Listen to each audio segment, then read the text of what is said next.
Yang paling aman adalah di mana itu diambil dari darah kita sendiri. Itu yang paling tepat, pasti bukan antikris. Pasti ya Pak? Karena darahnya dari darah kita sendiri kan. Nah, pokoknya cari vaksin yang darahnya dari darah kita sendiri, itu aja. Ya. Bukan darah monyet maksudnya. Iya Pak Daud. Menurut Michael gimana? Ya, jadi kita berdoa supaya vaksin Nusantara ini bisa berjalan dengan baik ya Pak. Apalagi kalau produksinya kan di dalam negeri kan enak Pak. Indonesia pasti cepat selesai pandeminya ya Pak. Iya. Nah, apa mungkin ini yang Pak Daud bilang belajar normal itu apakah dimulai dari vaksin Nusantara ini Pak? Kan katanya saya yakin yang nanti yang belajar normal kita nanti yang menuntaskan adalah vaksin Nusantara. Gitu ya Pak ya. Iya. Jadi saudara nanti saya juga mau divaksin atau tidak, nanti saya kabarin. Tapi yang jelas saya tidak mau yang darah monyet. Iya. Siapa? Setuju Michael? Ya. Tapi saya sudah terlanjur. Kalau saya bukan yang monyet Pak. Kalau saya yang dari RNA, yaitu vaksin Astra. Nah, kalau Pak Daniel Sutoyo Sinovac, kalau Pak Daud nanti Nusantara ini saya yakin pasti. Tenang saja, pokoknya beritanya saya kasih tahu Michael. Ya. Siapa? Tapi yang jelas gini Michael, ya.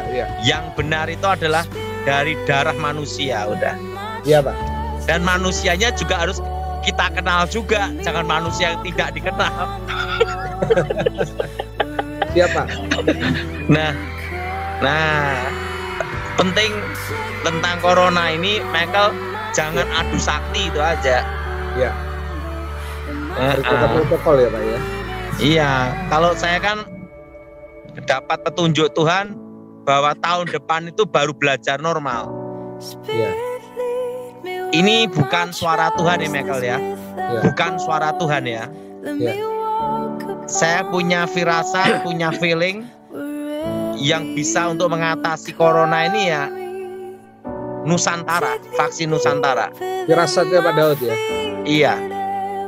99%. Wow. Berarti Pak Daud benar-benar yakin teguh nih tentang vaksin Nusantara kayak Pak Gilbert ya. Karena ini berhubungan dengan darah kita sendiri. Artinya bukan darah antikris. Ya. Kan maksudnya kan diambil dari darah mana, asalnya kan jelas. Ya. Nah, dan saya tidak mau hidup saya jadi kelinci percobaan. Iya Pak Daud. Nah, lebih baik yang pasti bener aja lah daripada nanti setengah mati.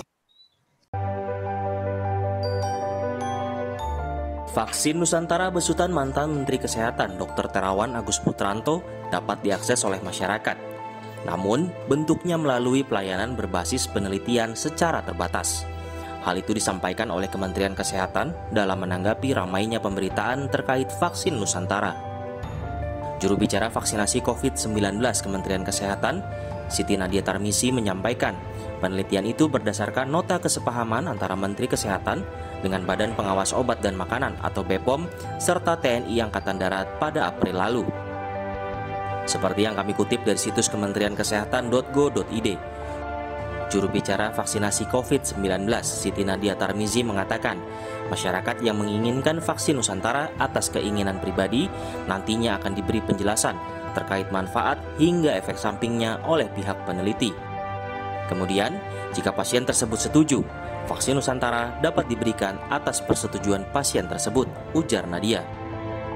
Selain itu, Dr. Siti Nadia juga menegaskan, vaksin Nusantara tidak dapat dikomersialkan lantaran autologus atau bersifat individual. Berdasarkan hasil penelitian yang dilakukan oleh Ketua Tim Riset Corona dan Formula Vaksin dari Profesor Nidom Foundation, Hairul Anwar Nidom mengatakan, setelah dilakukan uji klinis fase 2 terhadap 12 sukarelawan di Surabaya, Jawa Timur, vaksin Nusantara diklaim mampu mengendalikan mutasi virus corona dengan efikasi sebesar 100%. Hal ini karena vaksin Nusantara menggunakan mekanisme kerja sel dendritik, sehingga ketika varian baru muncul, vaksin dapat melemahkan varian baru termasuk varian Delta. analitik ini sekaligus nanti kalau ada varian baru masuk, maka dia bisa respon imun terhadap varian baru yang masuk itu. Itu perbedaan prinsip. Nah, tatkala nanti misalkan ada lagi varian baru di luar yang diinaktivasi ini, maka kita dengan segera bisa membuat dalam waktu relatif singkat, ya paling lama 2 bulan, kita sudah bisa membuat antigen baru.